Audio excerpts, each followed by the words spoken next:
Hey, I'm Kate. My story isn't the kind you're used to, it's a bit rough around the edges, kind of like me, I guess. I was only 5 when my dad decided he'd had enough. Just up and left one day. My mom, Clara, she didn't take it too well. Can't say I blame her, but I sure as hell got the short end of the stick. Kate, do your damn chores. Clara's voice would cut through the silence of our small, cluttered house like a knife. She had this way of making me feel like I was nothing but a burden. I'm doing them, Mom. I'd shoot back, trying to keep my voice steady. I learned early on that talking back only made things worse, but sometimes I couldn't help myself. She'd just scoff, muttering something about me being just as useless as my dad. That stung. I didn't even remember him that well, but according to Clara, I was a spitting image, a constant, living reminder of the man who left us. Most days, she'd be out, trying to scrape together a life for us, or that's what she claimed. I spent a lot of nights alone, or worse, with her friends who barely tolerated my presence. Keep an eye on Kate, she'd say, as if I was some pet she couldn't be bothered to care for. The few times she was home, affection was in short supply, a head pat here, a distracted aha there as I tried to tell her about my day. It was like talking to a wall. One evening, I tried to hug her. I just wanted to feel like her daughter, you know?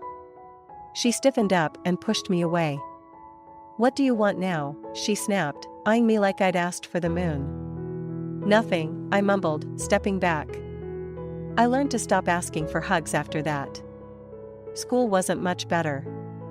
I was the quiet kid, the one with the hand-me-down clothes, and the absent mom at every parent-teacher meeting. Why is your mom never here, Kate? The other kids would ask. What was I supposed to say? That she didn't care? One day, Clara came home in a foul mood, worse than usual. She'd had a fight with one of her friends, the kind that was supposed to watch me, but just let me fend for myself. Why can't you be more like other kids, Kate? Look at you, sitting there with your stupid books.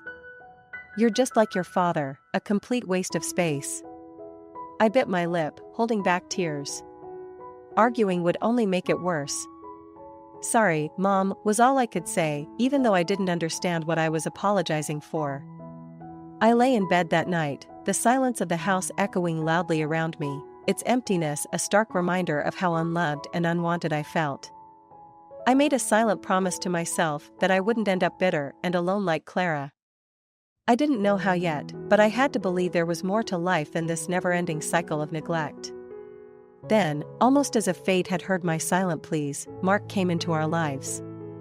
Mom married him in a whirlwind romance, and suddenly, it seemed like we were a family again. But that brief illusion of normalcy shattered when Lily was born. With her arrival, I faded into the background, a ghost wandering the halls of what no longer felt like home. Kate, look at your sister. Why can't you be more like her? Mom would often say, her eyes fixated on Lily with a warmth and affection that I hadn't seen in years. I tried to recall the last time she had looked at me that way, but my memories came up empty. I would shrug, attempting to brush off the sting of her words. What do you mean, Mom? I'd ask, though I knew better than to expect an answer. She sighed, a sound thick with frustration and disappointment. Lily is so put together, so delicate, and you're always in those baggy clothes, hiding who knows what. You could be pretty if you tried. Sometimes Mark would interject, his voice a calm, gentle mediator in our often stormy household. Clara, Kate's fine the way she is. She's smart, kind. But Mom would cut him off, her voice ice cold. I'm talking to my daughter, Mark. Stay out of this. The divide between Lily and me only grew as she embraced her role as the cherished child. She knew she was the favorite and used it to her advantage, sabotaging me with a smile. Mom, Kate won't share her makeup with me, Lily would lie, knowing full well I barely had enough for myself. I bought that for both of you, Mom would snap at me without bothering to check the truth. Why do you always have to be so selfish? I would start to respond, only to be silenced by a look from her. Mark, bless his heart, tried to make peace, but his efforts were often in vain. One evening, as I helped Lily with her homework, she deliberately knocked her glass of juice over my papers. "Oops," she said, not a hint of remorse in her voice. "Lily, apologize to your sister," Mark said firmly, having witnessed the scene. Lily pouted, turning her manipulation skills on full display. "I didn't mean to, Daddy." "I'm sorry, Kate," she lied, her apology as empty as her gaze. Mom walked in at the tail end, her eyes darting between us. Without missing a beat, she sided with Lily.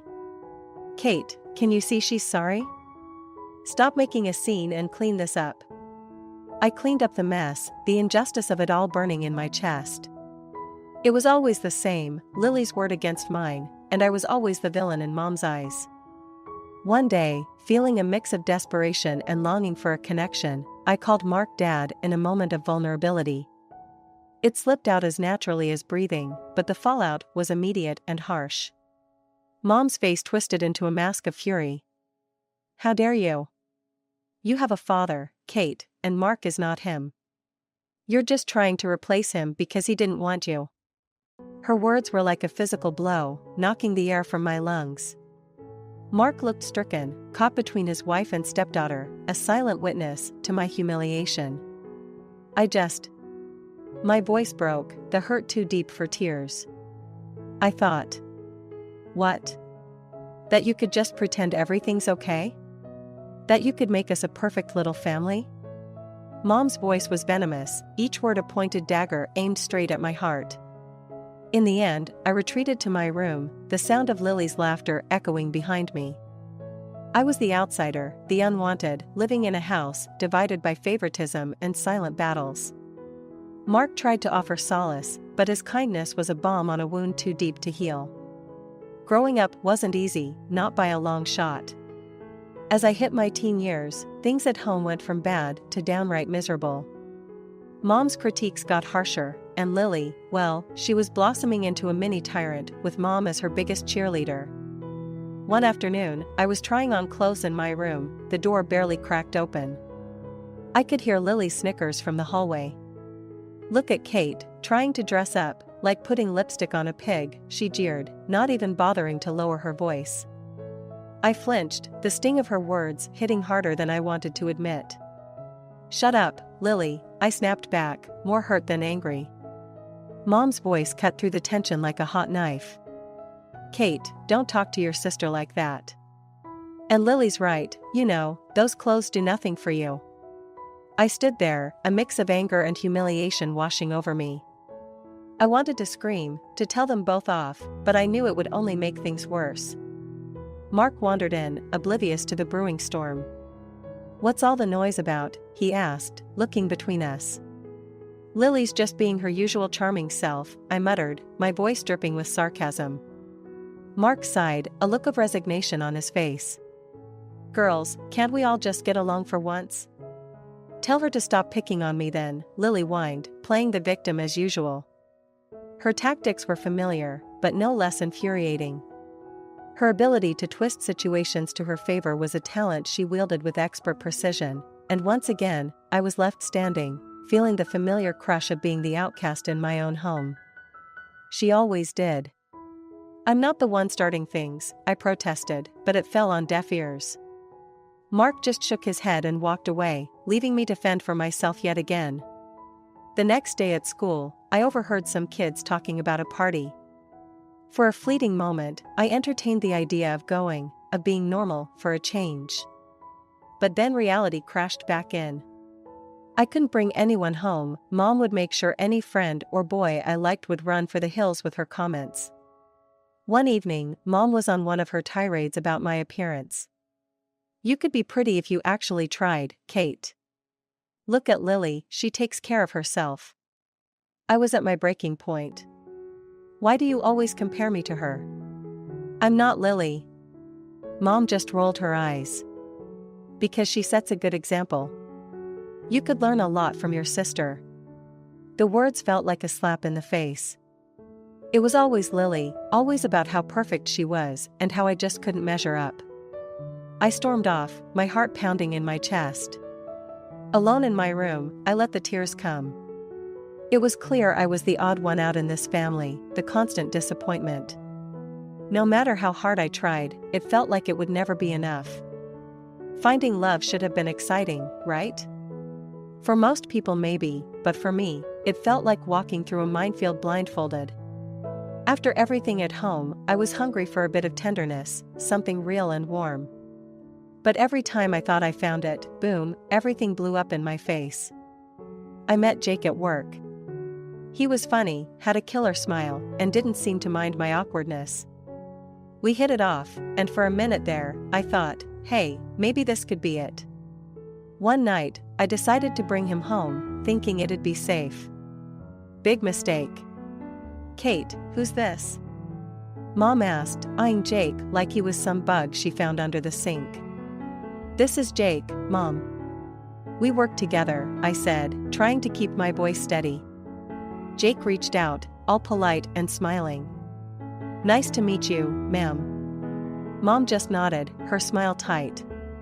Once we sat down, it started. It was like she had a radar for my vulnerabilities. So, Jake, Kate's not much of a looker, but she's got a good heart, I suppose. Keeps her room clean, that's something, right? Mom's voice was all sweet poison, her words slathered in fake honey. I could feel my cheeks burning, my heart sinking. Jake looked at me, confusion and pity in his eyes. That look, it just about killed me, actually. I think Kate's great, really smart and funny, Jake said, trying to defend me, but Mom wasn't having it. Oh sure, but you know, boys always got to be careful. Girls like Kate, they get clingy, think every date means wedding bells. Mom went on, each word a dagger.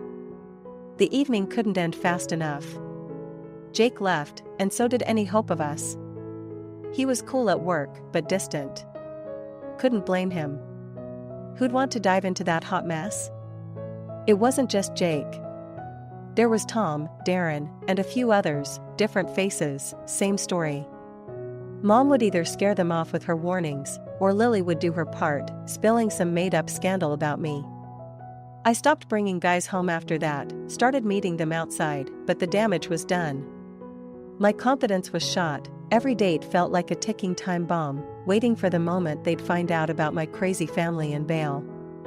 One night, after another failed date, I came home to find Mark sitting in the living room alone. Rough night? He asked, the TV casting shadows on his tired face. Yeah, you could say that, I replied, slumping down beside him. Kate, you're a catch, you know that? Any guy would be lucky to have you, Mark said, sincere as always. I wanted to believe him, really I did, but belief was a luxury I couldn't afford, not with Mom and Lily always there, ready to remind me I wasn't enough. Thanks, Mark. Just got to keep looking, right? I forced a smile, but inside, I was crumbling. Yeah, keep looking. He's out there, Kate, someone who'll see you for the amazing person you are, Mark encouraged, his optimism a faint light in the darkness. I nodded, not really convinced, but grateful for Mark's belief in me. Maybe one day I'd find someone who looked past the mess, saw me, and stayed. Until then, I'd keep searching, hoping for a love that could withstand the chaos of my life. A few years down the road, and here I am, Kate, at 27, carving out a slice of life for myself. I've got a decent job as an economist at this big company, and I've been living in my little slice of independence, a small apartment that's all mine. But the real game changer was meeting Alex. He's not just some guy, he's the guy, the one I can actually picture the whole till death do us part scenario with. One evening, lounging on my thrift store couch, Alex turned to me, his eyes serious, but kind. Kate, he started. I know how complicated my family dynamics are, but facing them seemed more daunting than ever. Alex, ever supportive, took my hand, his thumb brushing against mine. Hey, we all have our brand of crazy at home. How bad can it be? He asked with a lightness I wished I could feel. I sighed, the weight of years heavy on my shoulders, and I spilled the beans about the whole ordeal with Mom and Lily, not leaving out a single gritty detail. Surprisingly, he didn't bolt. Instead, he squeezed my hand tighter. We'll face them together, he said, and just like that, I felt a bit braver. So, I bit the bullet and called Mark. Out of everyone, he's been a steady rock in the shifting sands of my family drama. Mark, I've got news. I'm seeing someone, Alex, and we're engaged. There was a pause, and then, Kate, that's fantastic. When do we get to meet him? Mark's enthusiasm was like a warm blanket. He didn't skip a beat, jumping straight to when, not if. I let out a breath I didn't know I was holding. Soon, Mark. I'm a bit on edge about Mom and Lily. Don't you worry, I'll smooth things over on this end. Just bring that young man over. It's about time there was some good news around here. Hanging up, I turned to Alex, who'd been watching me with a mix of curiosity and concern. Well, Mark's on board. Looks like we're doing this, he grinned, pulling me into a hug. See, step one down. We'll handle the rest just fine. But as the day approached, I couldn't shake off the nerves. Meeting Alex's folks went better than I could have hoped. They were warm, welcoming, everything you'd want in potential in-laws. It gave me a sliver of hope, maybe too much. Now, as I paced the length of my living room, I tried to muster that same hope for the upcoming dinner at my family's house. Alex, ever the optimist, assured me it would be all right, but deep down, I knew the storm that was brewing. It was going to be a showdown, my past against my future. But with Alex by my side, I felt a tad more courageous. Still, I couldn't help but run through every possible scenario, each ending more dramatic than the last. Kate, it'll be okay, Alex said, catching me mid-pace and pulling me into his arms. Whatever happens, we're in it together. The air was thick as Alex and I approached my mom's house, both of us bracing for what was coming. Nodded, understanding more than I had expected anyone to. No worries, Kate. It's clear she has her, let's say, ambitions and methods. But hey, I'm here with you, not the accolades. The drive back to our place was quiet, the night's events settling around us like a thick fog. The way Mom had switched gears the moment she realized Alex's professional stature was both embarrassing and sadly predictable.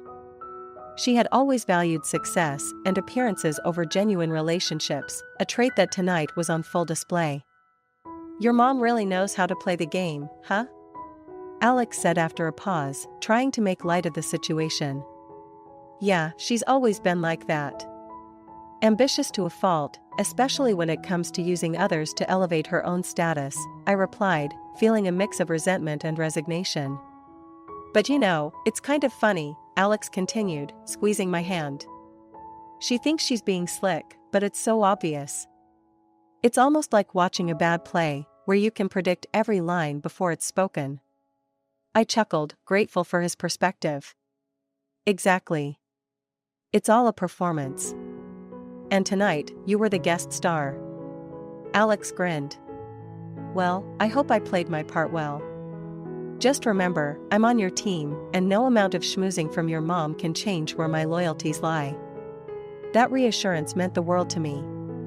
Despite the undercurrents of manipulation at dinner, Alex's steadfastness reminded me that not everything in my life had to be a battle. There was simplicity and honesty in what we had, a stark contrast to the family dynamics I had grown up with. As long as we're clear on that, I think we can handle whatever your mom throws our way, he said confidently. Thanks, Alex. Honestly, having you there made all the difference. It's like you're my shield against the craziness of my family. And you're mine against the rest of the world, he replied, pulling me closer. It was a perfect moment of peace after a tumultuous evening. As we drove under the starlit sky, I felt a sense of security that had been absent for much of my life. No matter what my family's situation was, with Alex, I could face it head-on. Once home, I reflected on the evening. Despite the familiar frustration, there was a newfound sense of hope.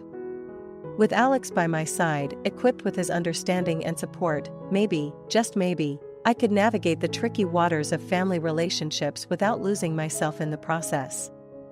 Next time, though, let's have them over to our place, I suggested, where we can control the narrative a bit more. Absolutely, Alex agreed, your turf, your rules. Laughing together, we stepped inside, ready to leave the evening's drama behind and look forward to our future, just the two of us against the world. To reveal the truth today. I took a deep breath, summoning all the courage I had. Actually, Mom, Alex is here. And he hasn't chosen anyone over me. Confusion spread across her face, mirroring Mark's. Alex stepped forward, holding up the dictaphone. We have something you need to hear, he said, his voice steady but firm. I watched as Mom's smug smile faded into a mask of uncertainty. What is this? She demanded, her voice losing its usual confidence. Let's just listen, I said, pressing play on the device. The room filled with the sound of her voice, cold.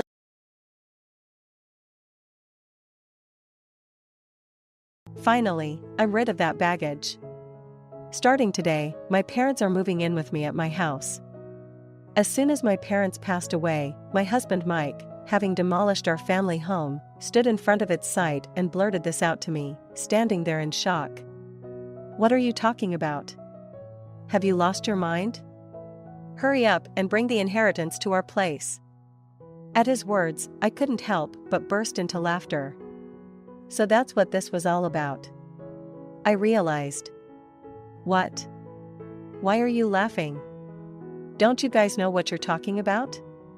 Mike and my in-laws looked at me quizzically as I laughed. It was then that I told them the truth. My name is Misery Nathaniel. I was born the eldest daughter to ordinary office worker parents. I have one brother, a very normal family. I married Mike when I was 29, and we had 2 kids. Juggling work and parenting, I suddenly found myself at 55.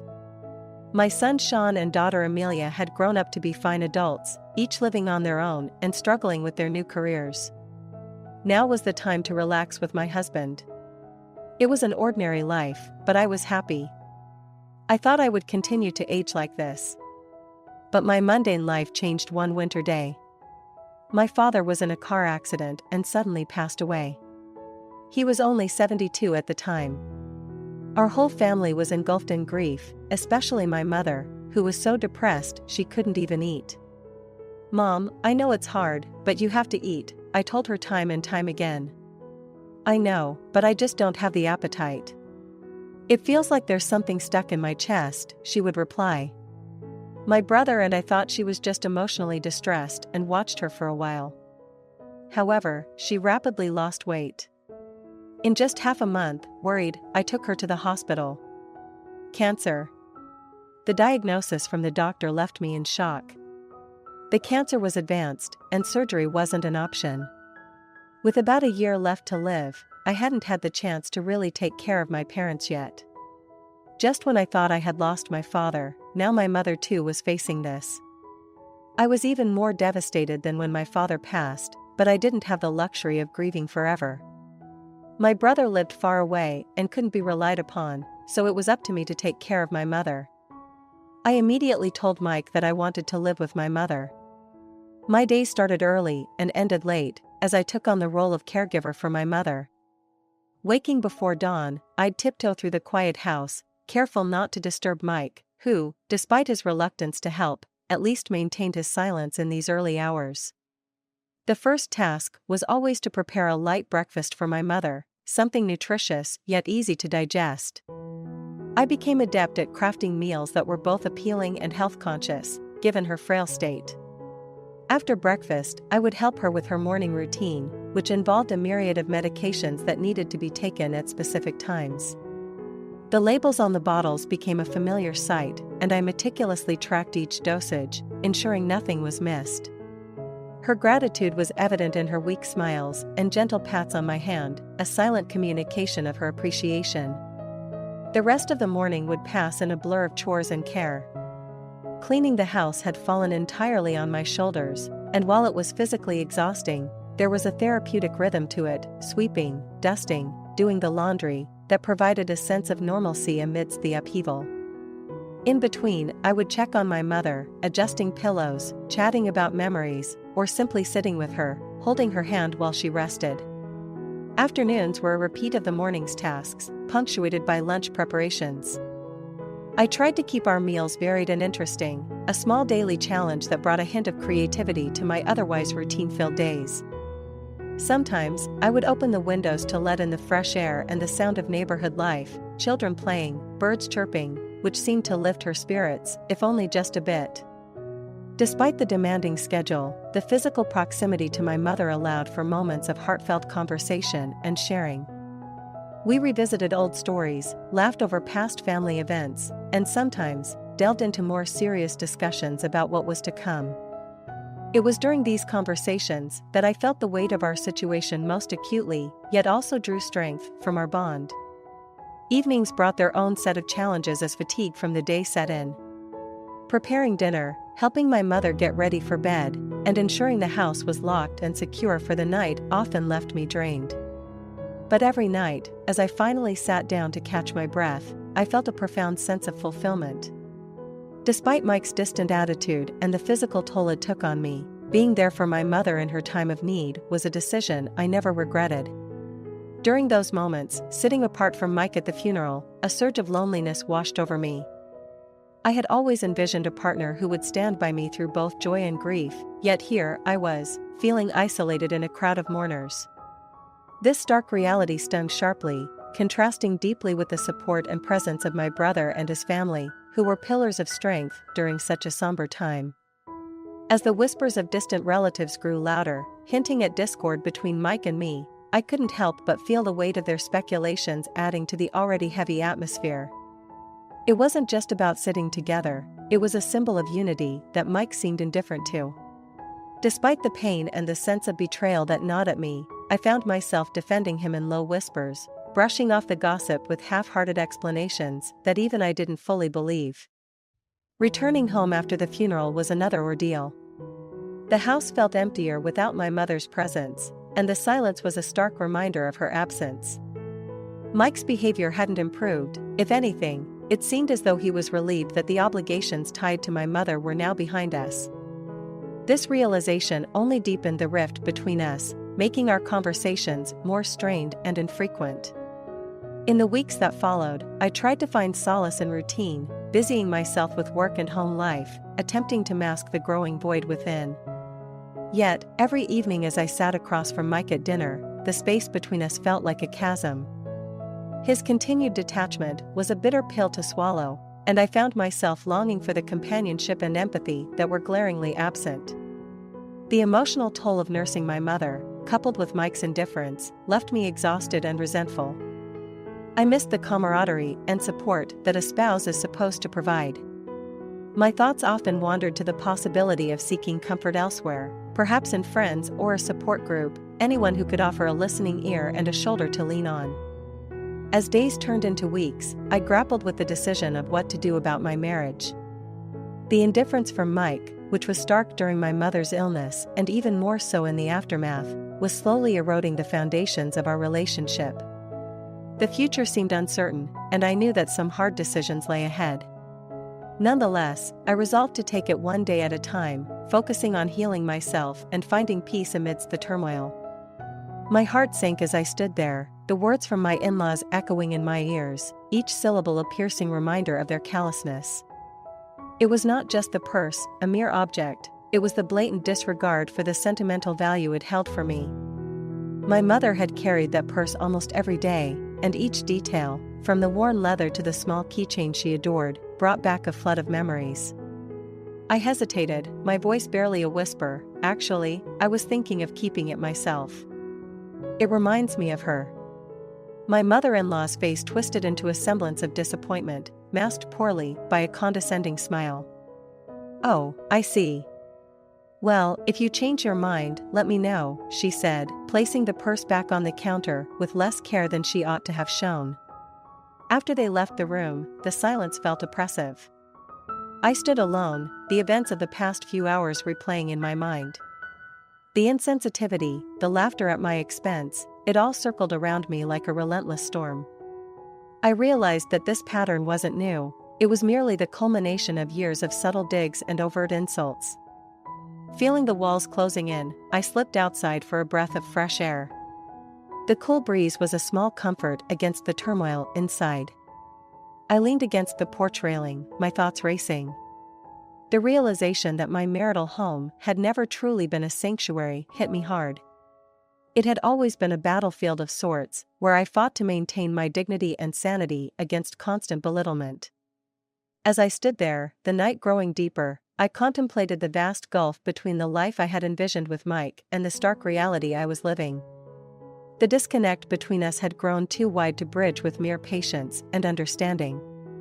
It was clear that what I needed wasn't just space, but a reevaluation of our entire relationship. Determined not to let this night of revelation go to waste, I made a mental note to seek counsel. Perhaps a therapist could help me navigate these troubled waters, or maybe it was time to confide in a close friend who could offer a fresh perspective. What was evident was that the status quo was no longer sustainable. I needed to make changes, not just for my peace of mind, but for my well-being.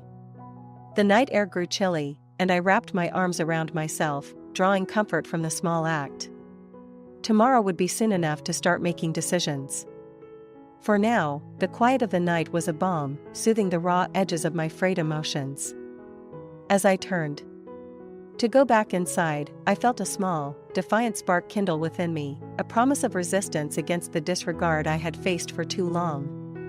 The moment Mike handed me the travel vouchers, a mix of emotions swelled within me. Relief, hope, and a lingering sense of betrayal jostled for space in my heart. I wiped the tears from my cheeks, trying to make sense of his gesture. Was this his way of making amends, or merely an attempt to ease his guilt? The thought nagged at me, but I pushed it aside, focusing instead on the practicalities of his offer. "Thank you," I managed to say, my voice shaky. "This means a lot, really. The kids will be excited." I tried to keep my tone neutral, to not let on how deeply conflicted I felt.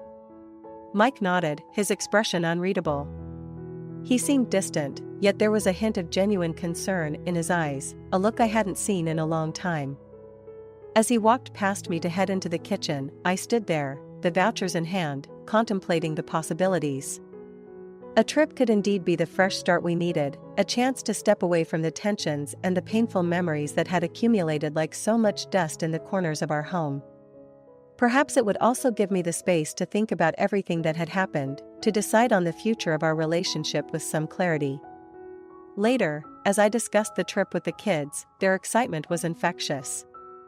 They chattered about where we could go, what we would see, and the adventures we'd have. Seeing their faces light up, I felt a warmth that had been missing for a while. It was a bittersweet realization, this trip, prompted by such turmoil, might just be what we needed to mend, at least partially, the fractures within our family. In the days leading up to our departure, I found myself packing not just clothes and essentials, but also a bundle of mixed feelings. There was anticipation, certainly, but also apprehension about what awaited us upon our return. Would this trip be a mere band-aid, a temporary fix? Or could it truly be the catalyst for a deeper healing? The night before we were set to leave, I sat down alone in the living room, the house quiet around me. I thought about Mike, about us. The trip was a gesture, yes, but the road to reconciliation, should we choose to walk it, would be long and undoubtedly difficult.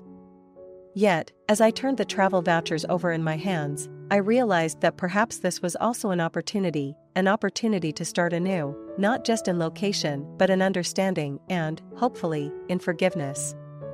As the moonlight streamed through the window, casting gentle patterns on the floor, I felt a cautious optimism begin to take root. Maybe, just maybe, this journey would lead us back to each other. The ground beneath me felt like it was crumbling, much like the family home that was now just a memory. As I stood there, staring at the empty lot where my childhood had unfolded and my parents had lived out their last days, the betrayal cut deep. Mike's words echoed in my ears, his intent clear and cruel. It wasn't just about the inheritance or the house, it was the sheer disregard for any sentiment I held dear. My mind raced as I tried to comprehend the full extent of what had happened. How could he? How did he even manage this without my knowledge? Legalities, documents, permissions, my thoughts were a tangled mess of confusion and anger. Mike and his parents just watched, their smiles wide, enjoying the shock on my face. It was a scene so surreal, it took my breath away. "Mike, how could you do this?" After everything, my voice broke, the hurt overwhelming. But Mike just shrugged, a cold, detached expression on his face. "It's done, misery. It's better this way. We need a fresh start, and this," he gestured to the empty space, "was necessary. Bring whatever is left from your parents' things to our place. It's time you fully joined my family now." The audacity of his words was staggering. This wasn't just a breach of trust, it was a calculated move to erase my past and force me into a life where only his wants and needs mattered. I felt a rising panic, but also a growing resolve. This was not a situation I could let stand, not just for my sake, but for the respect and memory of my parents. "I won't be bringing anything," I said firmly, my voice steadier than I felt. "And I won't be moving in with you. This is unforgivable, Mike." His expression hardened, the faux affability disappearing. "You don't have a choice. Everything you had is gone. You're nothing without me." That stung, but it also ignited something within me, a fierce determination to prove him wrong, to reclaim my independence. I took a deep breath, steadying myself against the emotional storm. "I will always have a choice, Mike. And I choose not to be part of this deceit any longer." Turning away from him and his gloating parents, I walked back to my car, the fragments of my shattered heart sharp in my chest. The drive away from what was once my sanctuary was one of the hardest things I had ever done. Tears blurred my vision, not just for the loss of the physical structure, but for the end of what I had believed my marriage was. As I drove, I thought about the next steps. Legal counsel, staying with friends, rebuilding, it all lay ahead. But for the first time in a long time, I felt a spark of something that had been dampened for too long: hope. Hope that beyond the betrayal, a new beginning could be forged, one where I was no longer overshadowed by someone else's cruel designs.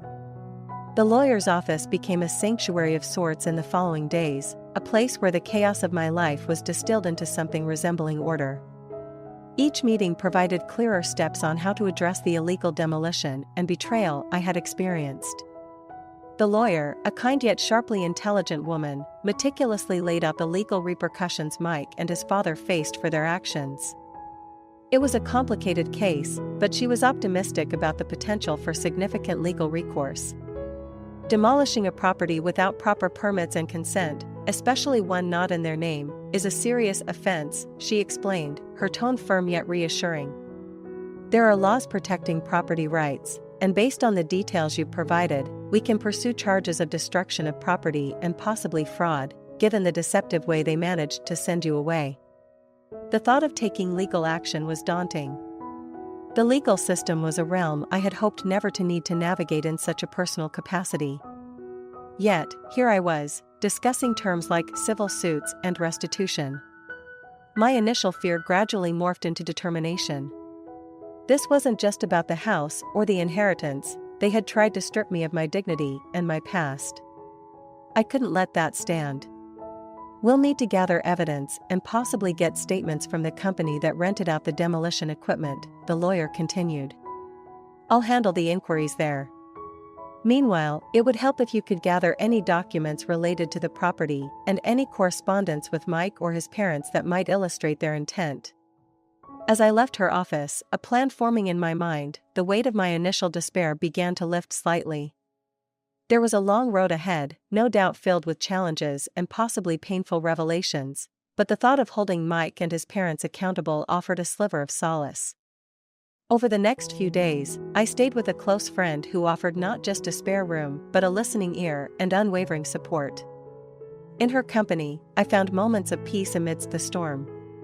We spent evenings poring over old photos and documents I had saved, some of which proved to be crucial in building the case. Each piece of evidence I found felt like a small victory, a reclaiming of the truth from the web of lies Mike had woven. It was during one of these evenings that my friend gently reminded me, "This isn't just about winning a case, but about finding your way back to yourself after all this betrayal." Her words struck a chord. While the legal battle was necessary, it was also crucial for me to rebuild the life that had been so abruptly upended. I started to think about after the lawsuit, where I would live, how I would move forward in my relationships, and most importantly, how I would heal. As I lay in bed that night, the moon casting a gentle glow through the window, I realized that the path to recovery would be long and uncertain. Yet, I felt a quiet strength building within me. This ordeal had shown me the worst of what people could do, but it had also reminded me of my resilience. No matter the outcome of the legal proceedings, I was already on my way to reclaiming my life, piece by piece. With each word Mike spoke, trying to justify the unjustifiable, my resolve only hardened. If he's truly sorry, then he'll agree to the settlement, I reiterated firmly, my voice steady despite the tumult of emotions swirling within me. The audacity of his excuses, attempting to manipulate the situation to make his life easier at the expense of my own home, was astonishing and deeply hurtful. Mike was silent for a long moment on the other end of the phone. I could almost hear him grappling with the reality that I was no longer the passive partner he had taken for granted. I need to talk to my dad about this. I'll call you back, he finally said, a hint of resignation in his tone. The line went dead, leaving me alone with my thoughts. The next few days were a blur of activity. My lawyer prepared for all possible scenarios, from further negotiations to an actual court case if it came to that. I spent long hours discussing details, reviewing documents, and occasionally pausing to reflect on the surreal turn my life had taken. The support from my friends and family during this time was my anchor, providing not just practical help but emotional strength. Finally, Mike called back, his tone subdued. My dad and we've discussed it, and we'll comply with the settlement. We'll pay the damages as outlined in the notice, he said. The words were not accompanied by an apology, the absence of which stung, yet I was not surprised. Mike's pride and his skewed perspectives were too ingrained for a simple change of heart. Thank you for making the right decision, I responded, my voice calm but cold. Please coordinate with my lawyer for the specifics. I expect everything to be handled promptly. As I hung up, a sense of relief washed over me, mingled with sorrow. This victory, if it could be called that, was Pyrrhic. The house was gone, a pile of rubble and memories, and with it, a part of my past. Yet, this was also a beginning, a painful but necessary step towards reclaiming my life and autonomy. In the weeks that followed, I focused on rebuilding, both literally and metaphorically. The settlement money would not bring back my family home, but it provided the means to start anew somewhere else, a place where I could make new memories, untainted by betrayal. I started looking at properties, considering each potential new home not just for its walls and windows, but for the fresh start it represented. During this time, I also began to see a therapist, working through the deep-seated feelings of betrayal and upheaval. Each session helped unravel a bit more of the tangled emotions and helped me understand that while the house was a symbol of my past, my true home was something I carried within me, built out of my resilience, my relationships, and my capacity to forgive, if not forget. As I signed the papers for a new house, I felt a cautious optimism about the future. The road ahead was still fraught with challenges, but for the first time in a long while, I felt ready to face them, knowing I had found strength I never knew I possessed. How can you just smile at a time like this? We know that Mike has been selling Grandma's belongings. It's not just about the items, it's about the memories and the respect owed to her. Mike's mother's smile faltered, her expression turning into a confused frown as she looked between Amelia and me. Selling belongings? Mike, what is this all about? She turned to her son, her tone demanding an explanation. Mike looked cornered, his usual bravado nowhere in sight. Under the combined glare of his wife, daughter, and now his own mother, he finally cracked. Okay. I did list those items, but I was just trying to make some room, and maybe get some money to help with the legal costs. I thought, his voice trailed off under my incredulous stare. You thought what? That you'd further profit from your destruction? I interjected sharply, my anger flaring again at his audacity. These aren't just items to be sold, Mike. They are the last pieces of my mother, memories that you had no right to monetize. Mike's father, who had been silently observing the exchange, finally spoke up, his voice stern. Mike, you've gone too far. You need to make this right. He looked genuinely upset, a sharp contrast to his usual indifference.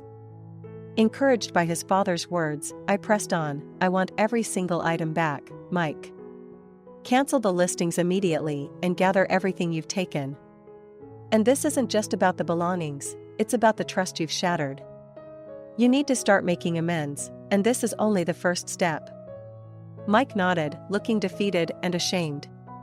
I'll get on the app and delete the listings now. I'll gather everything up, nothing has been sold yet, I promise. He pulled out his phone, starting to fumble through the app under our watchful eyes. Amelia, still visibly upset but slightly mollified by the turn of events, stood beside me, her presence a comforting support. We'll be waiting, she said, her voice firm. As Mike worked on undoing his latest misstep, his mother approached me quietly. I'm sorry, Misery. I didn't know he'd done something like this. If there's anything else we can do to help fix this mess, please let us know. I nodded, feeling a mix of vindication and deep sadness. The situation was far from resolved, but reclaiming my mother's belongings felt like a small victory in the wake of so much loss. Amelia and I decided to wait there until Mike had rectified his mistake, ensuring that he followed through on his promises. The drive back to Amelia's house was quiet, each of us lost in our thoughts. The betrayal had cut deep, but today's actions were a step towards healing, a small stitch in the fabric of our frayed relationship. As we pulled into the driveway, I felt a weary sense of hope. The road to recovery was long, but perhaps not impossible. I tried to calm the storm of emotions within me. Mike, being family doesn't excuse the actions taken against me and the memory of my mother. It's about respect, something that's been sorely lacking. My voice was firm, trying to imprint the gravity of the situation upon him. Mike's responses were frantic and disjointed. I know, I'm sorry, it's just everything's gotten out of hand. I'll talk to my mom, we'll figure this out, I promise. Just, please, think about the good times too. I sighed, feeling a profound sadness. Good times don't erase bad actions, Mike. They don't erase betrayal or theft. You need to make things right. It's not just about apologies, it's about actions. If you're truly sorry, show it. Actions, Mike, not just words. We ended the call with an uneasy silence hanging between us. As Amelia and I drove back from the police station, I reflected on the whirlwind of events that had upended what I had once thought of as a stable life. My trust in Mike had been shattered, not just by his initial betrayal, but now further by his complacency in his mother's schemes. Upon arriving back at Amelia's place, I sat down with her and discussed our next steps. We need to ensure that all the items are returned, I told her, and we must keep pushing for the compensation for the house. It's not just about the money, it's about accountability. Amelia nodded, her earlier anger replaced with a resolute determination. We'll see it through together, she affirmed. You're not alone in this, Mom. The following days were filled with logistical challenges. We coordinated with the police to retrieve the sold items from Mike's mother and ensured they were stored securely. We also continued to push the legal proceedings for the compensation Mike owed. Each step was taxing, but necessary to rebuild the sense of security that had been so abruptly destroyed. As I lay in bed each night, the silence of Amelia's guest room was a stark reminder of the upheaval. Yet, there was a strange solace in taking decisive action, in not allowing myself to be victimized any further. With each day, my resolve strengthened, bolstered by Amelia's unwavering support and the small victories we achieved together. Despite the pain, this ordeal was a powerful reminder of my own resilience and the importance of standing up for oneself. It was a lesson in the harsh realities of trust and betrayal, but also in the possibility of recovery and redemption, even when it seemed most unlikely.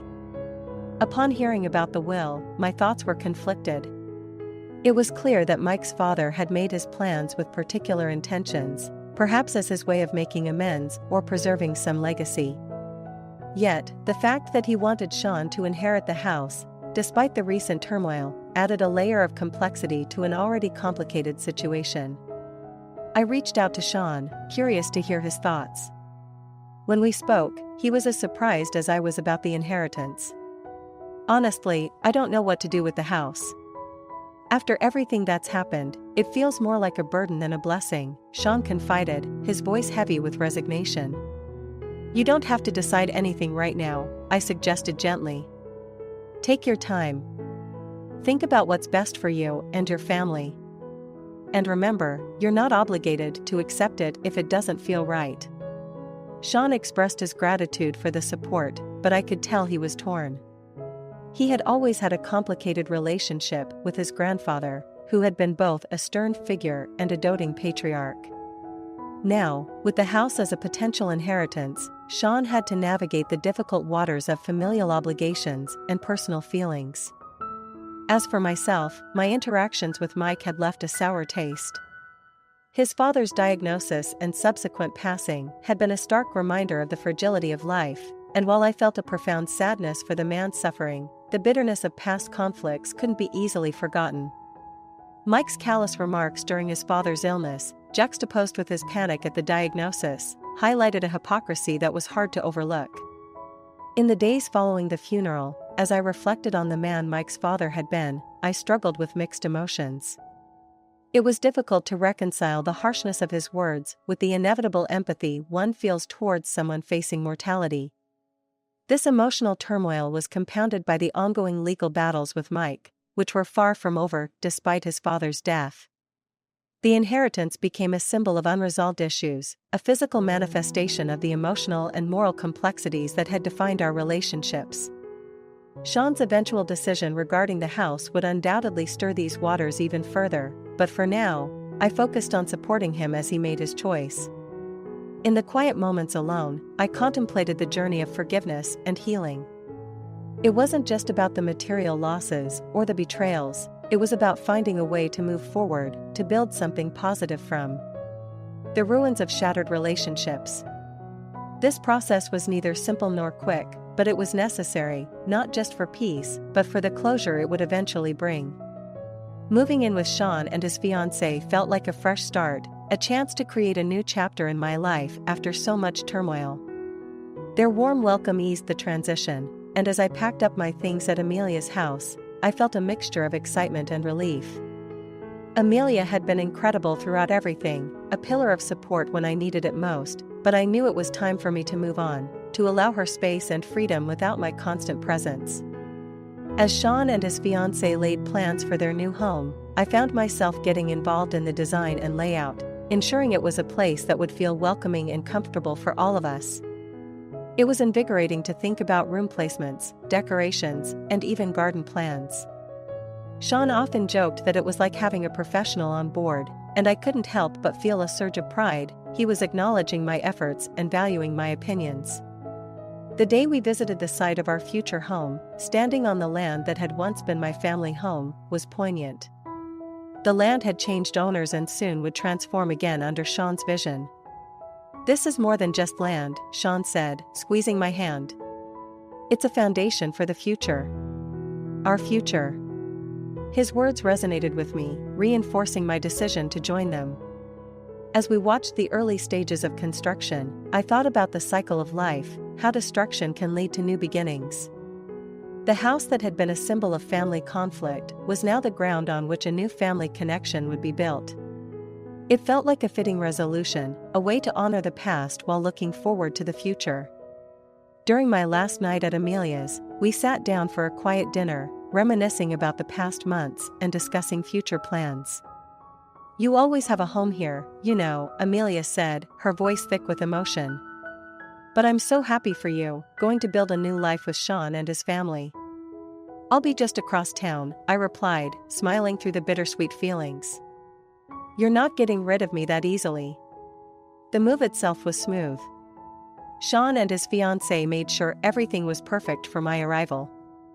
As I unpacked my belongings and set them up in my new room, the sense of belonging was overwhelming. It wasn't just the physical space that welcomed me, but the promise of family and connection.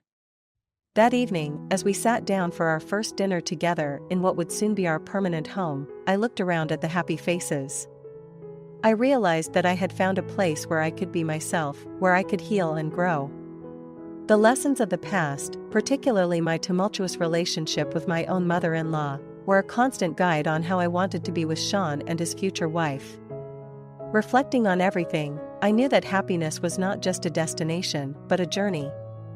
As I embraced my new family, I was determined to contribute to our home with kindness, respect, and love, values that had been sorely tested but never broken in the past. This wasn't just a new chapter, it was a whole new book, and I was ready to make it a beautiful story.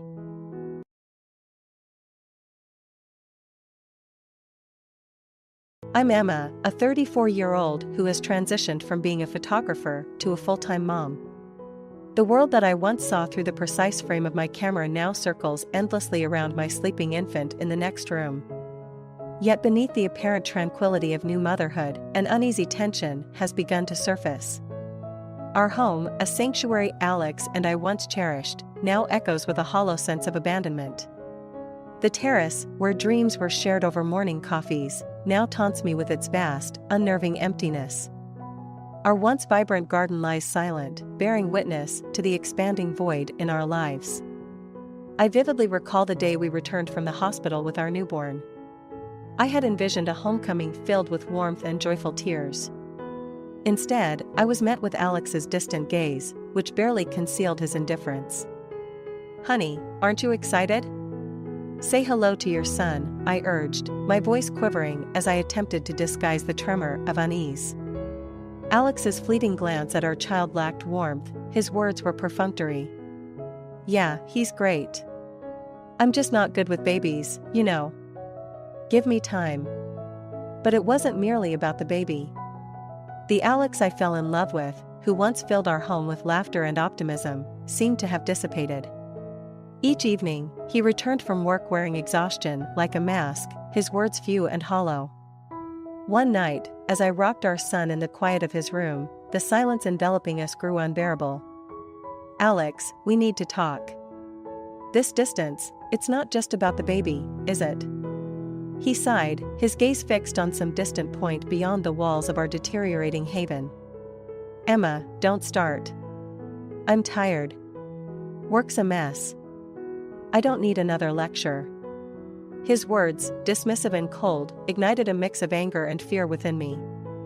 "Lecture? Alex, look at us, at our family. You're a father now, and I feel like I'm doing this all alone." For the first time, he really looked at me, his eyes cold and distant. "What do you want from me, Emma? A parade? I'm here, I'm working, I'm providing. What more do you want?" His response stung, each word widening the chasm that had formed between us. "I want you, Alex. The man I married, the man who promised to be by my side, not just a shadow that haunts our home." He stood abruptly, his frustration palpable. "I can't deal with this right now. I'm not the enemy, Emma. Maybe you're the one who's changed." Life after bringing our son home wasn't the blissful portrait I had imagined. Instead, it resembled a puzzle where the pieces no longer fit. Alex, the man I had vowed to share my life with, had shifted the most. His late nights at work, once rare, were now becoming a troubling pattern, echoing a past that seemed to repeat itself. I watched Alex walk away, leaving me alone in the overwhelming stillness that now filled our home. Cradling our son closer, I pondered the gaping rift that had developed between us, widened by unspoken fears and unresolved issues. It was just another Monday afternoon, my thoughts a tangled mess, when my phone buzzed with a notification, a message from someone I hadn't expected. Pausing for a moment, I hesitated before opening it. The sender was a mutual friend, someone who had known Alex and me both in our freer, happier times and now, in these days shadowed with doubts. The message read, "Hey Emma, I've been trying to reach Alex about the reunion. Is he okay? Everyone's been asking about him. It's been ages since he's shown up to any get-together." This simple inquiry, laden with concern, seemed to echo my own worries. I responded with a forced casualness, trying to mask the unease that had become a constant companion. Hey. Thanks for checking in. Yeah, he's just been really caught up with work lately, a lot on his plate. We're managing, though. How's everyone? Putting down the phone, I reflected on our recent interactions. They were now mere exchanges of necessities, the warmth we once shared reduced to cold practicalities. I missed the man who would wrap his arms around me after a long day, whose laughter filled our home, whose eyes sparkled with mischief and affection. That Alex seemed like a ghost now, his essence replaced by a stranger who shared his face but not his heart. As I sat there, the baby finally asleep in my arms, the quiet felt suffocating. The house, once alive with our dreams and plans, now seemed to press down on me with the weight of our growing estrangement. Alex's recent behavior, his avoidance, his late returns home, his irritation at being questioned, felt hauntingly familiar. It mirrored a time before, one we had struggled hard to move past. A time when trust was shattered and had to be painstakingly rebuilt, brick by brick. His accusation earlier that evening rang in my ears. So, what, you think I'm cheating again? The bitterness of his tone had been palpable, a sharp contrast to the emptiness that followed. The more I thought about it, the more the patterns seemed to align too closely for comfort. The late nights, the distance, the silence, it wasn't just my imagination. There was something amiss, and it wasn't just in my head. I needed answers, but I also needed to maintain a semblance of peace, at least for our son's sake. As I laid him down in his crib, his tiny hand clutching my finger momentarily, I realized I wasn't ready to give up on us, not without trying to bridge this chasm that had opened between us. I had to find a way to reach Alex, to reconnect with the man I knew and loved, to ensure that the family we dreamed of could still become a reality. Maybe it was time for a more direct approach, a heart-to-heart conversation, or maybe even counseling. Something had to change, and it needed to start soon. At the door, her eyes hesitant, mirroring the discomfort that clearly clung to the situation. I was still grappling with the fallout of his betrayal, my emotions a tangle of confusion and hurt. Yet here he was, standing at my doorstep with the very woman from the photos. Emma, please, can we talk? Alex's voice broke slightly, the strain evident. The woman beside him shifted uncomfortably, as if ready to retreat at a moment's notice. I hesitated, my instinct was to close the door and shut them out, but a part of me needed to hear what they had to say, to understand the full extent of the deceit. With a silent nod, I stepped back, allowing them into the living room. The atmosphere was tense, the air thick with unspoken words as I held our son closer to my chest, his presence a comforting weight. Alex introduced her as Melissa. She looked at me, her expression a mix of guilt and sorrow. Emma, I'm so sorry you had to find out this way. I think it's time we all talked openly. Alex took a deep breath, his next words coming out in a rush. Emma, I'm sorry. I never wanted to hurt you or our son. It started as a mistake, a one-time thing that spiraled out of control. Melissa and it wasn't planned, and before I knew it, things got complicated. Melissa interjected, her voice low, we have 3 children, Emma. They know nothing about this, about you or your son. They think Alex lives here, because of his job demands. I listened, the sting of each word slicing through the last vestiges of the life I thought we had. How could you? I managed to whisper, my voice a mix of disbelief and pain. How could you live a double life for years, Alex? And you, I turned to Melissa, how could you be part of this knowing he has another family? Melissa's eyes filled with tears. I'm truly sorry, Emma. We wanted to tell you many times, but we didn't know how. And the longer we waited, the more difficult it became. Alex looked defeated, his usual confidence gone. I know I've ruined everything. I've been a coward, and I'm not asking for forgiveness. I just want to make things right, as much as I can. The conversation was painful, every confession and explanation like a blow to the remnants of the trust and love I once had for Alex. But it was necessary, unraveling the lies to see the stark truth of our situation. After a long discussion, Alex and Melissa left, the door closing softly behind them. I was left in the quiet aftermath, holding our son, the innocent face of my child, a stark contrast to the complex, painful adult reality swirling around us. As I rocked him gently, trying to soothe him back to sleep, my mind raced with the implications of the day's revelations. What would come next was uncertain, but I knew that whatever decisions I made, they would be for my son's future and my own peace of mind. My heart pounding and my mind racing with disbelief and fury. How could Alex bring her here, to our home, the home we built together, and allow her to stake her claim so brazenly? The audacity of her words, her demeanor, it all felt like a surreal nightmare.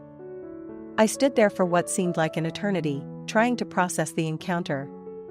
My eyes drifted around the room, each object, each photo, a testament to the life I thought we had, now shattered by the truth of Alex's double existence.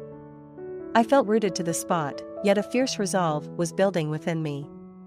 I needed to act, to protect not just the physical space that was my home, but also the emotional sanctuary I had created for myself and my son. This was no longer just about a marriage gone awry or a broken heart. It was about standing my ground against an intrusion that threatened to strip me of my dignity and security. As the silence enveloped me, I realized that waiting for Alex to sort out his mess was no longer an option. I had to take control. I dialed my lawyer's number, the phone shaking slightly in my hand. When he answered, my words came out rushed but clear. I need to file for a divorce, and I want to make sure that my rights to the house and the custody of my son are fully protected. Alex brought the other woman into our home today. She claims they need the house more than I do. My lawyer's response was swift and reassuring. Emma, we'll make sure you're protected. I'll start the paperwork immediately and file for an emergency hearing, given the circumstances. We'll also need to document everything that happened today. After hanging up, I felt a small measure of relief, but the gravity of the situation still weighed heavily on me. The next steps would be challenging, navigating the legal battles and the emotional turmoil. Yet, there was a part of me that felt empowered, knowing that I was taking definitive action to reclaim my life and ensure a safe, stable future for my son. The house was quieter now, the echoes of the confrontation still lingering in the air. I walked over to my son's crib, watching him sleep peacefully, oblivious to the storm around him. In that moment, I promised myself and him that no matter what lay ahead, I would shield him from as much of this chaos as possible. Drawing strength from his innocent calm, I began to plan. I would need to gather all pertinent documents, secure personal belongings, and perhaps most importantly, rally a support system around me. I reached out to a few close friends, explaining the situation without going into all the painful details. Their offers of help and words of support provided a much-needed comfort. As the evening drew to a close, I sat down with a notepad, jotting down everything I needed to address in the coming days. There was much to do, and I was ready to face it head-on. The road ahead would be fraught with challenges, but I was determined to emerge stronger, for my sake and for my son's. The fight for my home, my dignity, and my family's future had just begun. I held my ground, my heart pounding yet filled with a newfound resolve as I watched the confusion and fear play out across the woman's face. You need to understand, this isn't just a house. It's my home, and it's where I'm raising my son. Alex has deceived both of us, but I won't let those deceptions dictate my life or my child's any longer. The woman seemed to shrink a little, the reality of the situation dawning on her. Alex's eyes met mine for a brief moment, filled with regret and resignation. He knew the game was up. There was no more room for lies, no more shadows to hide within.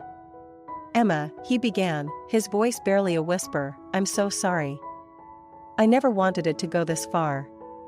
Sorry isn't enough, Alex. Not anymore, I replied, my voice firm. You need to leave. Take responsibility for the mess you've created, but not here. This is no longer your place. The woman, now visibly shaken, turned to Alex, her voice a mix of anger and pleading. Alex, please, tell me she's lying. We have children. You promised. Alex finally spoke up, the weight of his guilt making his words heavy. She's not lying. I'm not who I told you I was. This house, it was never mine to give or promise. I'm sorry. As the bitter truth settled in the air between us, the woman looked from me to Alex, her expression one of someone who's seen the ground fall away beneath them. So, what are we supposed to do now? She asked, desperation creeping into her voice. That's something you'll have to figure out, but not here, I said, stepping closer to the door, indicating that it was time for them to leave. You'll need to make other arrangements. This house is for my son and me. With a heavy heart but clear conscience, I watched as Alex and the woman slowly walked back to their car, their steps unsteady. The door closed behind them with a definitive thud, sealing off my old life with all its deceit and pain. As I leaned against the door, the adrenaline slowly fading, I felt a mixture of relief and sorrow. Relief that I had stood my ground and protected my sanctuary, and sorrow for the tangled webs of deceit that had led us to this moment. I walked back to the living room, where my son was playing quietly on the floor, blissfully unaware of the turmoil. I scooped him up into my arms, his presence a reminder of what truly mattered. The battle may have been won, but I knew the war for peace and rebuilding my life, was just beginning. As I looked down at my son, his eyes wide with innocent curiosity, I whispered a promise to him, we're going to be okay, just you and me. We're going to be just fine. And in that moment, I believed it. Should be providing for them. It's not my responsibility to provide for your children, nor is it my obligation to share my home, a home that was never part of Alex's life in terms of ownership. Her expression twisted into one of disbelief, as if she couldn't comprehend that the manipulation she had relied on for so long was failing her now. Alex should have told you the truth from the beginning, I continued, my voice growing firmer. This house was never his to promise to anyone. You've been misled, but not by me. She scoffed, the sharp sound slicing through the tense air. Misled? No, Emma, I think you're the one who's deluding herself. Alex was as much a part of this house as you were, in spirit if not in deed. That's where you're wrong, I countered sharply. Being a part of a home isn't just about being there in spirit. It's about honesty, contribution, and commitment, none of which Alex has shown, as evident by his actions. You both need to leave now. This is the last time I will tell you. Her eyes flared with a mix of fury and desperation. The children, silent and observant, seemed to shrink back, their eyes wide in the brewing storm. The sight of them, caught in the middle of this adult chaos, tugged at my heart, but I steeled myself against the emotional play. This isn't over, Emma. You think you've won, but this isn't the end, she spat out, her words a venomous promise. Whatever you think you can do, I'll be ready for it, I replied calmly, though my pulse raced with the undercurrent of threat in her voice. Now, I'm asking you to leave for the last time. With a huff of disdain, she herded her children away, her parting look one of scorched earth. As they walked away, the gathered neighbors began to disperse, their whispers still hanging in the air like a lingering fog. Closing the door, I leaned against it, the cool surface grounding me as I let out a slow, steadying breath. The confrontation had drained me, yet I knew this reprieve would be temporary. I had to prepare for whatever she planned next. Her words, full of spite and promises of retaliation, echoed in my mind, a clear indication that the battle for peace in my life was far from over. Looking around, I felt the weight of the house around me, a fortress and a sanctuary, now more than ever. I knew I needed to fortify myself for whatever came next, for my sake and for my son's. The reality of my situation had crystallized into a sharp focus. I was alone in this fight, but I was also resolute. I had to be the shield against the chaos, to protect the tranquil life I so fiercely wanted to preserve for my son and myself. He'd think that after everything, after all the lies and betrayal, he could just return and expect things to be mended? I stared at him, my heart racing with a mix of anger and disbelief. How can you possibly think that's an option, Alex? My voice was a mix of incredulity and anger. You walk back here, after breaking our trust, expecting to just step back into our lives like nothing happened? Alex's expression was pained, his eyes pleading. Emma, I know I've done unforgivable things. But I've lost everything now. I've seen the error of my ways. I don't expect forgiveness overnight, but I am asking for a chance to make things right." The nerve of his words made me want to slam the door in his face, to shut out his desperation and his apologies. It would be easier, simpler, to just turn away from him and this mess he'd dragged to my doorstep. But there was something in his tone, a desperation or perhaps a sincerity that hadn't been there before. It gave me pause. "You've seen the error of your ways?" I echoed, my tone skeptical. "Or have you just seen the consequences?" "There's a difference, Alex. Our son and we've been living with the consequences of your actions. You can't just decide to be a part of our lives again because it suits you now." He nodded slowly, the weight of my words seeming to settle on him. "I know, Emma. I know it's a lot to even ask. But I'm willing to do whatever it takes. I want to be a part of his life, to be the father he deserves, not the one I've been." I took a deep breath, my mind racing with conflicting emotions. Part of me wanted to believe him, to allow him the chance to prove he could change. Yet, another part, the part wounded by months of deception and pain, resisted. "You want to make things right?"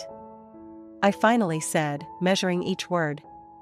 "It starts with proving you can be the father our son needs.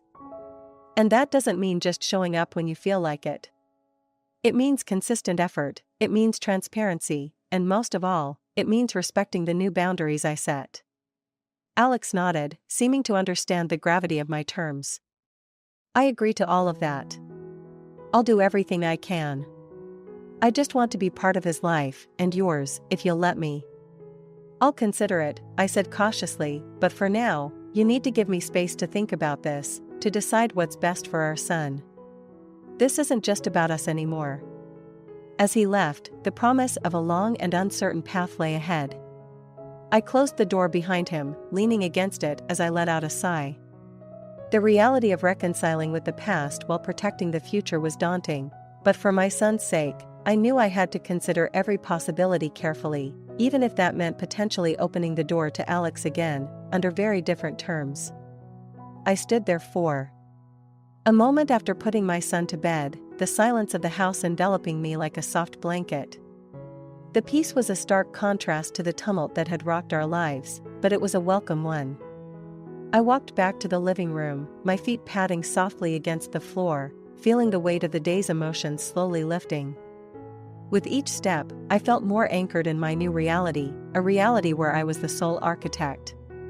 The freedom was intoxicating, yet daunting. For years, my life had been intertwined with Alex's, our decisions and dreams shared. Now, it was just my son and me, our path ours to shape. As I settled into the couch, I let my mind wander over the events that had unfolded. From the heartbreak of betrayal to the fierce battles for my home and dignity, each moment had tested my resolve. But they had also forged me into someone stronger, more resilient. Alex's choices had indeed changed the course of our lives, but they hadn't defined them. I had reclaimed that power, piece by piece. The quiet of the night was broken only by the soft ticking of the clock and the occasional distant sounds of the city. It was in these quiet moments that I often found myself reflecting the most. The battles I had fought weren't just for a house or against Alex's deceit, they were for my identity, for my voice.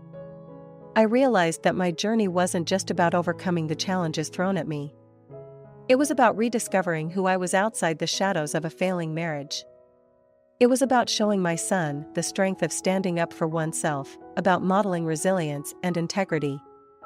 The camera beside me on the coffee table caught my eye again. I picked it up, feeling the familiar contours and the weight that spoke of reliability and artistry. Photography had once been my passion, a way to capture the world's hidden whispers and bold declarations. Somewhere along the way, amidst the chaos of my personal life, I had put it aside.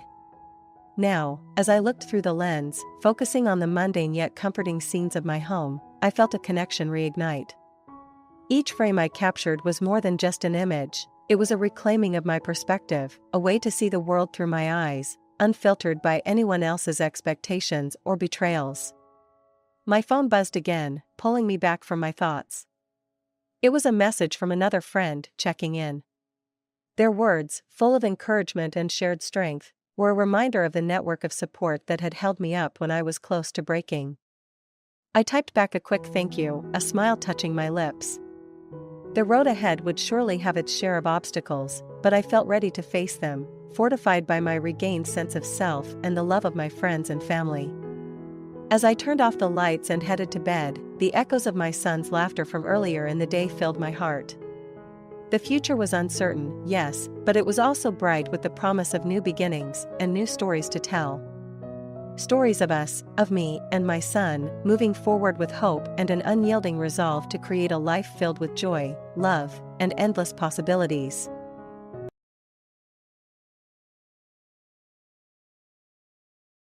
I found myself standing in the famous wine country, surrounded by lush vineyards and rolling hills, when unexpectedly, I bumped into my ex-husband. It had been years since our divorce, yet there he was, wearing a sarcastic smile as if he had stumbled upon some great amusement. "So I hear you're stuck in dead hell because of some futile fertility treatments," he sneered, his words laced with condescension. I could feel a mixture of irritation and amusement bubbling inside me.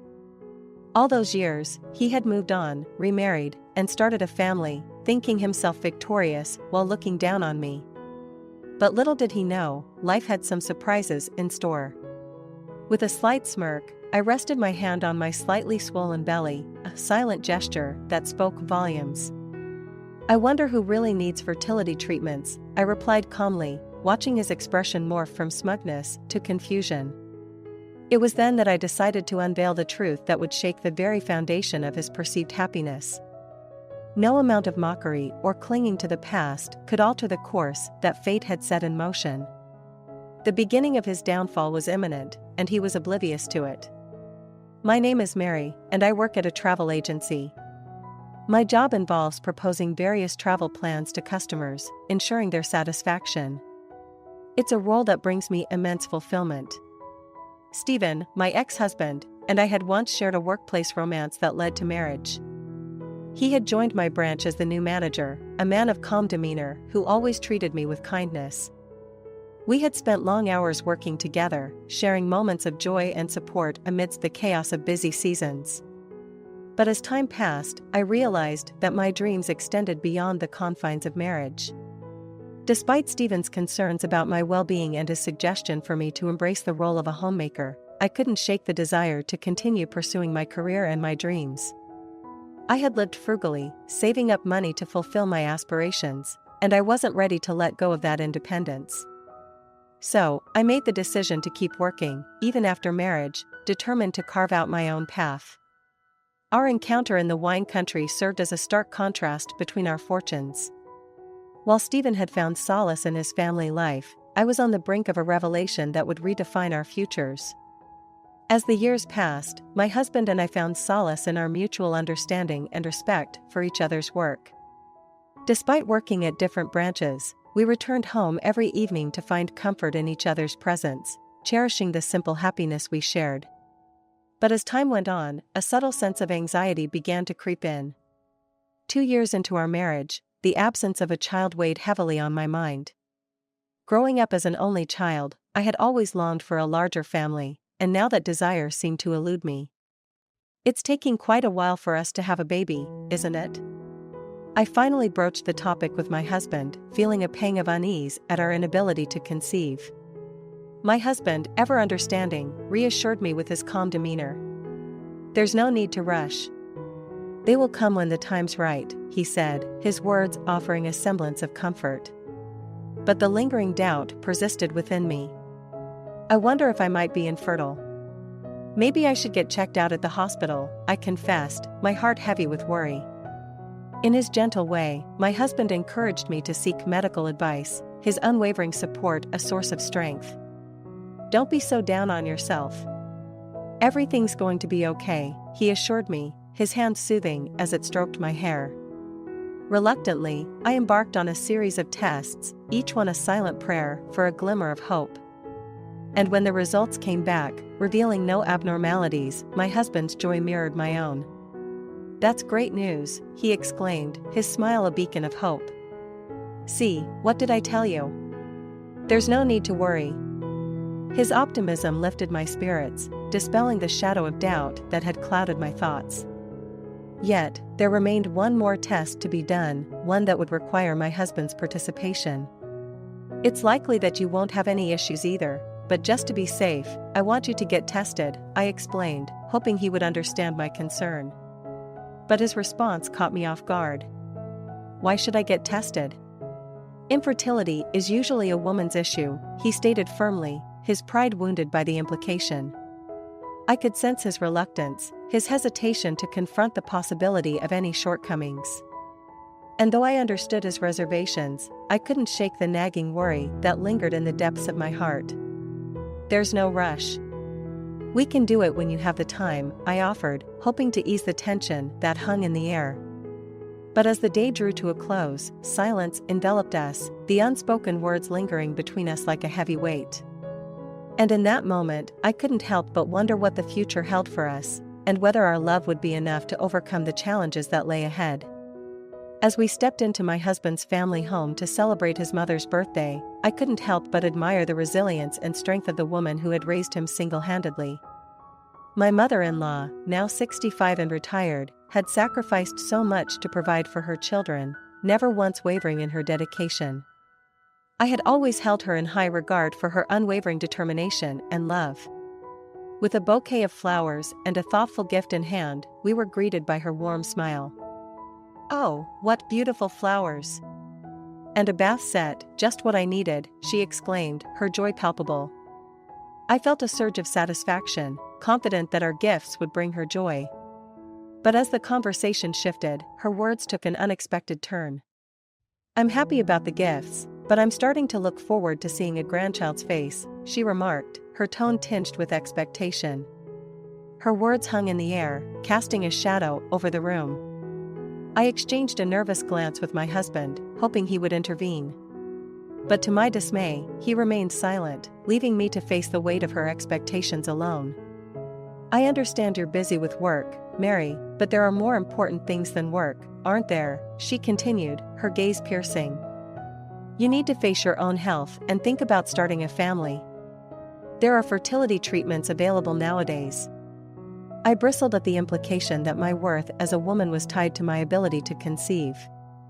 "I have faced my health issues. I've been tested, and there was no problem found," I retorted, my voice tinged with frustration. But her words had already taken root, planting seeds of doubt and anxiety in my mind.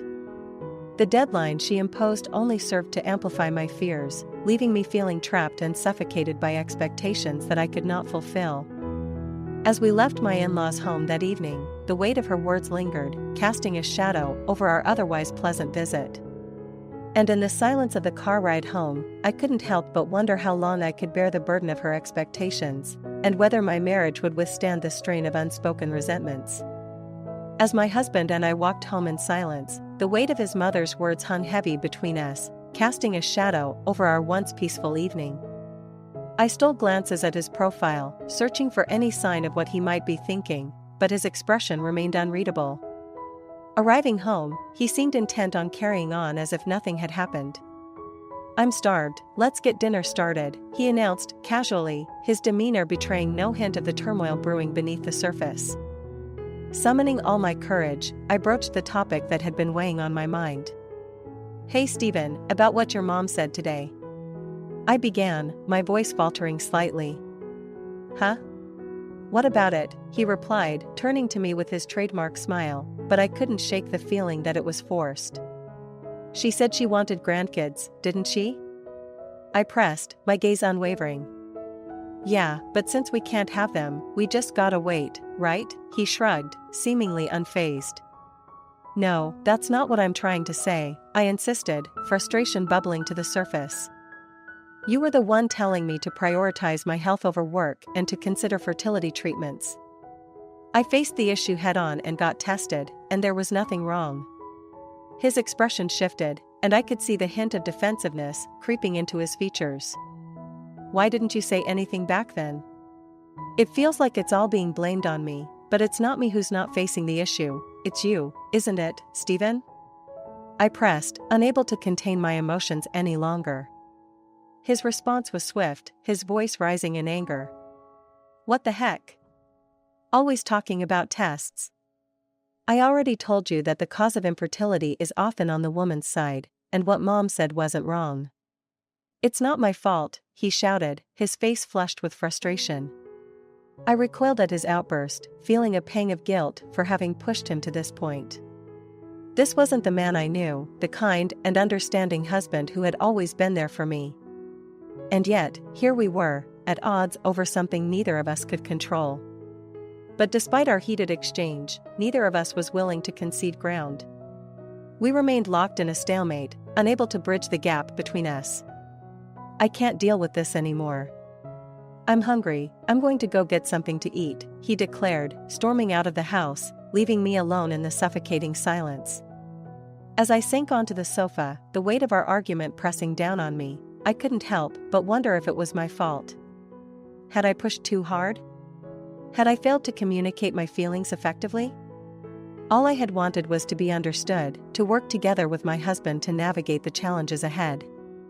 But now, as I sat alone in the quiet room, the future seemed uncertain, and I couldn't shake the sinking feeling that our marriage was teetering on the edge of collapse. The quiet room became a sanctuary for my tears, the only sound echoing my own sobs as I grappled with the weight of our crumbling marriage. The next morning, my husband returned home in silence, his presence a stark reminder of the distance that had grown between us. You said you were just going out to eat. Where did you spend the night? I ventured, hoping for some explanation, some reassurance that we could mend the rift that had formed between us. It doesn't matter, he replied curtly, his words leaving a bitter taste in my mouth as he brushed past me, leaving the question unanswered. As he left for work, I clung to the hope that time would heal the wounds of our first major fight. But as the days passed, his mood remained unchanged, his distance only growing with each passing moment. He began leaving the house earlier and returning later, his weekends consumed by mysterious absences that left me feeling more alone than ever. Our once cherished moments together became a distant memory, replaced by a silent, solitary existence that left me questioning where it had all gone wrong.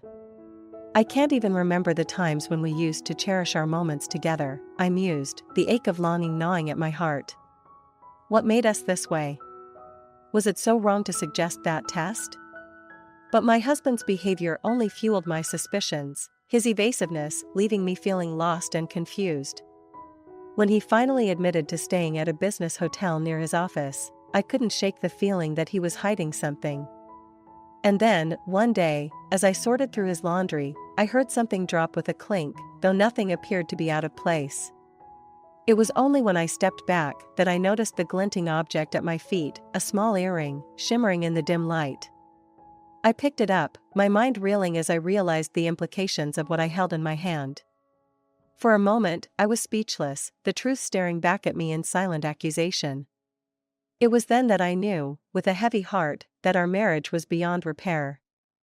The trust that had once bound us together had been shattered, replaced by a chasm of betrayal that I knew we could never bridge. And as I stared down at the earring in my hand, I knew that our story had reached its tragic end.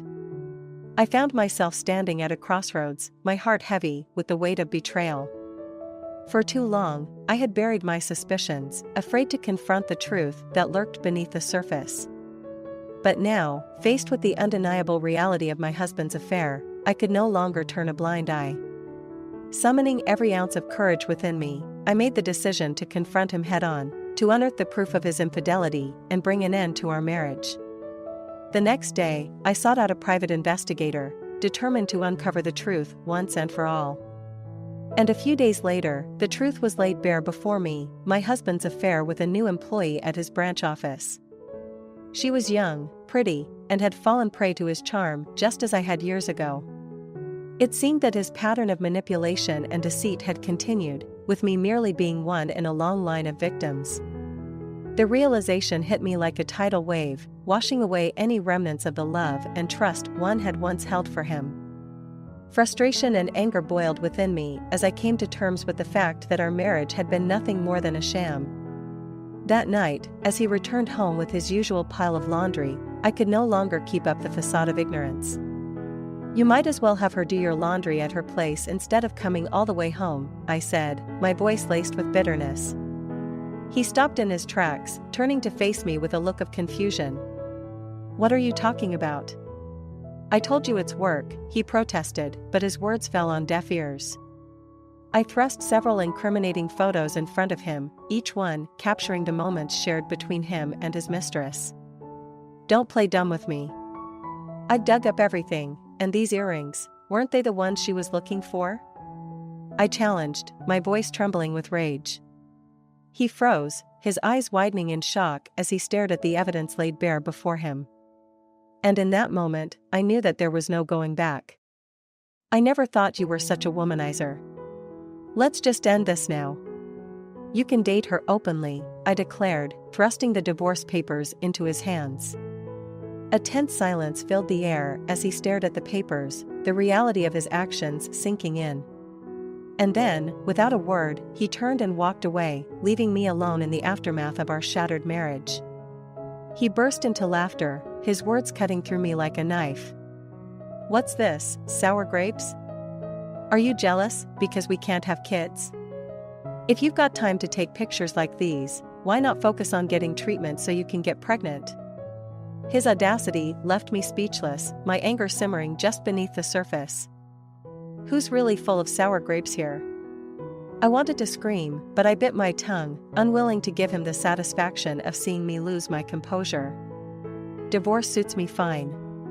She's pregnant. I've been wanting to cut ties with you ASAP. I'm only thinking about my new family now," he continued, callously revealing the final blow to our shattered marriage. To learn that not only had he betrayed me with another woman, but that he had impregnated her was more than I could bear.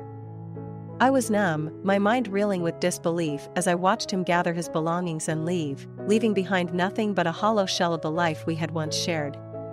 With a heavy heart, I made the decision to move out of the rental condo we had called home, severing the final ties that bound us together.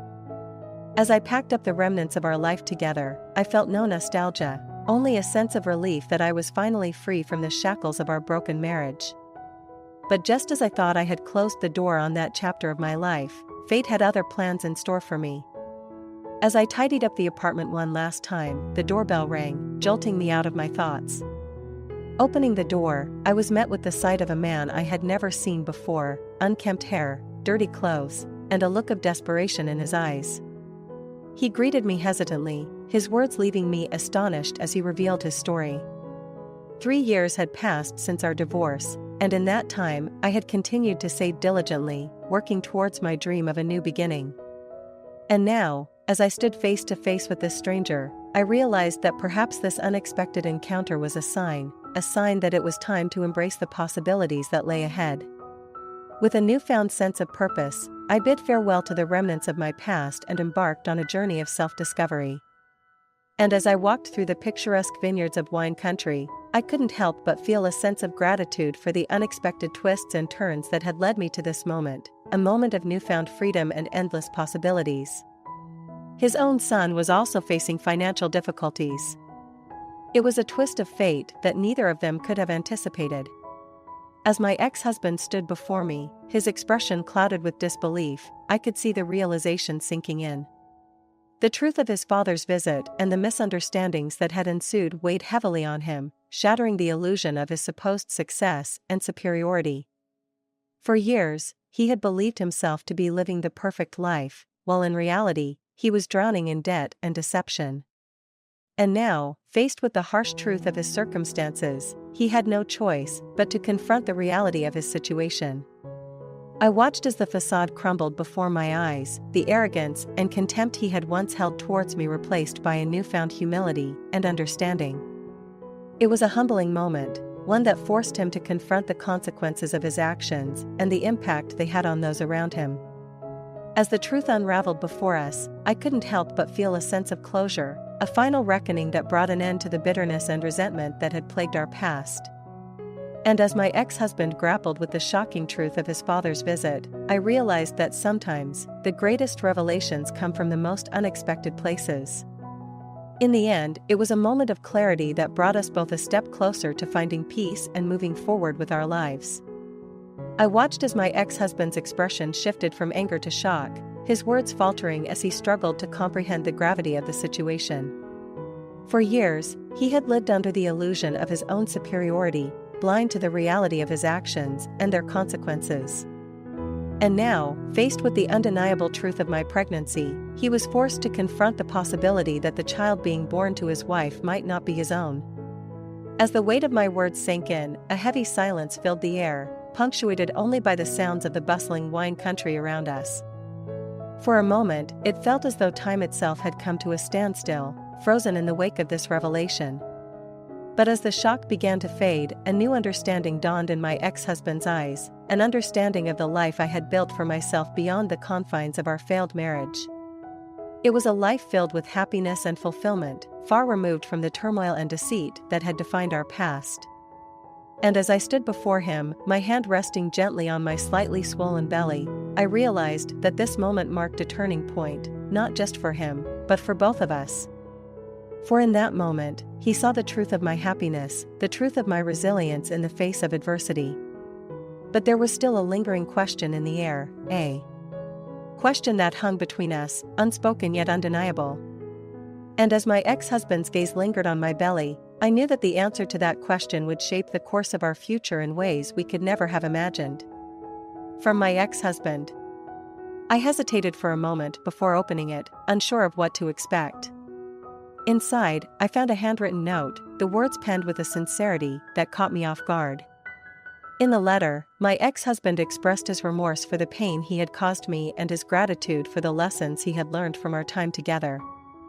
He admitted his mistakes and acknowledged the hurt he had inflicted, but he also expressed a newfound sense of clarity and purpose. He spoke of his determination to make amends and to forge a new path for himself, one guided by honesty and integrity. He thanked me for the role I had played in his life and wished me nothing but happiness and success in the future. As I read his words, I felt a sense of closure wash over me, a final chapter closing on the tumultuous saga of our past. It was a bittersweet moment, tinged with the memories of our shared history but tempered by the hope of new beginnings.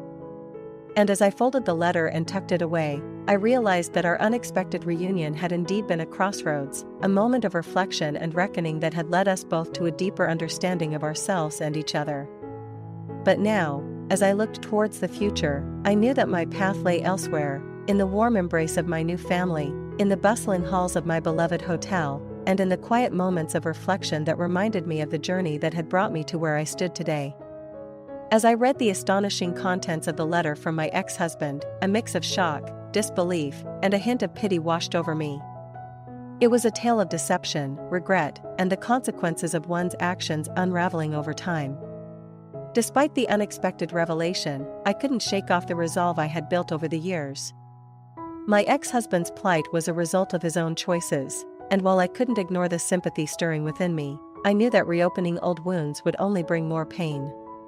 With a firm decision, I chose to focus on the bright future ahead of me, a future filled with the love of my kind husband and the anticipation of welcoming our baby into the world. My ex-husband's letter served as a reminder of the importance of moving forward, of cherishing the present moment, and of embracing the happiness that awaited me. As I tore up the letter and cast aside the lingering shadows of the past, I felt a sense of liberation wash over me. The weight that had once burdened my heart lifted, replaced by a renewed sense of purpose and determination. And as I walked hand in hand with my husband through the picturesque streets of wine country, feeling the gentle kick of our unborn child against my belly, I knew that no matter what challenges lay ahead, we would face them together, with love, resilience, and unwavering hope.